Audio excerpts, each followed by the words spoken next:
যে ভারতবর্ষের আইটি কোম্পানিগুলো কিন্তু গোপনে ছাঁটাই বজায় রেখে দিয়েছে। এটা নিয়ে আমি ইউটিউবে অনেক চ্যানেল দেখছিলাম।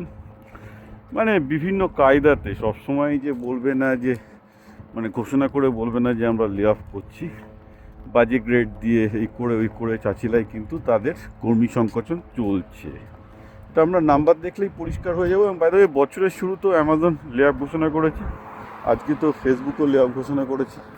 তো lay off is continuing due to AI. এবং শ্রীধর ভেম্বু, যিনি শহর প্রতিষ্ঠাতা, তিনিও বলছেন যে আজকে এআই দিয়ে তার একজন কর্মী মাত্র 3-4 দিনে যে কাজটা করছেন, আগে ওইটা একটা গ্রুপের প্রায় 1 মাসের কাজ লাগবে। অর্থাৎ এখনও মানুষের দরকার হচ্ছে না তা নয়, পুরোপুরি সব কিছু অটোমেটিক হচ্ছে তা নয়, কিন্তু হচ্ছে। এর মধ্যেই যেটা হয়েছে যে ফেসবুক একটা নতুন, ওটার নাম হচ্ছে কনফুসিয়াস বলে একটা নতুন কোডিং মডেল চালু করেছে। সেটাতে মানে আগের প্রিভিয়াস এআই দিয়ে আগের এআই মডেলগুলোতে কোডিং করাতে যে অসুবিধা ছিল সেগুলোকে তারা সরাচ্ছে। এইটাতে দেখলাম তারা মানে কোডিংয়ের 3টে দিক, কোডিং অ্যাসপেক্টটা একটা ওয়ান অফ দ্য থিং, কিন্তু কাস্টমার কী চাইছে, কাস্টমারের ইউআই এক্সপেকটেশনটা কী, কাস্টমারের তারপর সিস্টেমের এক্সপেকটেশনটা কী, কাস্টমারের এক্সপেকটেশনটা কী, আর তারপর হচ্ছে যে কোডিং এর লজিকটা কী, মানে হোয়াট ক্যান বি সাপোর্টেড। সেই 3টে জিনিসের উপর কোডিং দাঁড়িয়ে থাকে। তারা ফান্ডামেন্টালি কোডিংটাকে এই 3টে স্ট্রাকচারে ভেঙে নিয়েছে। আর একটা এরা যেটা করেছে সেটা হচ্ছে কি যে ইজি টু ডিবাগ। কারণ অবভিয়াসলি এআই কোডের সবচেয়ে বড় সমস্যা হচ্ছে যে ডেভেলপাররা ডিবাগ করতে গিয়ে প্রবলেম হয়ে যায়, লজিক বুঝতে পারে না। তো ডেভেলপাররা যাতে লজিকটা সহজে বুঝতে পারে, that is also being taken care of in this new Confucius.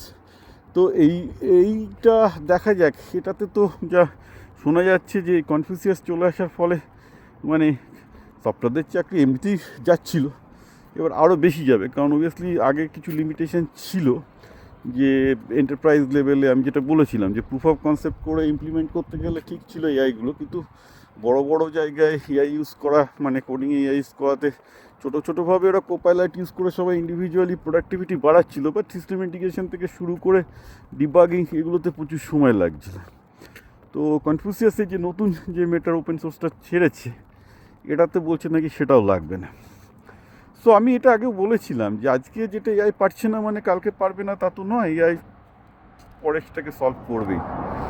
So obviously কোডিংয়ের job it's not really, I am not seeing any promise. যারা কোডিং শিখছে বিভিন্ন জায়গায় তাদের কি জব থাকবে, তার মানে এই নয় যে কোডিং শিখতে হবে না। কোডিং ডেফিনেটলি শিখতে হবে একটাই কারণে যে সেটা কি করে, কীভাবে মানে ইভেন এআইও উইদিন দ্য কোড করে কীভাবে নিজেরা ইমপ্লিমেন্ট করছে সেটা তো একটু জানতেই হবে। কারণ এআই তোমার ভিত্ত কী কাজ করে সেটা যদি মাস্টার ঠিকভাবে না জানে তাহলে ভিত্তকে অনেক সময় ঠিকঠাক কাজ করানো যায় না। That happen to B the story of AI all around.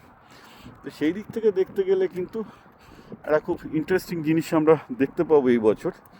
আর এই বছরও কিন্তু সফটওয়্যারে ফ্রেশারদের চাকরির অবস্থা যেমন খারাপ ছিল তেমন থাকবে। আর কন্টিনিউয়াসলি আমরা যে লে অফ দেখছি মিডল ম্যানেজমেন্টে, সেটাও চলতে থাকবে। সেটা কিন্তু কোনো কিছু চেঞ্জ হবে বলে মনে হচ্ছে না।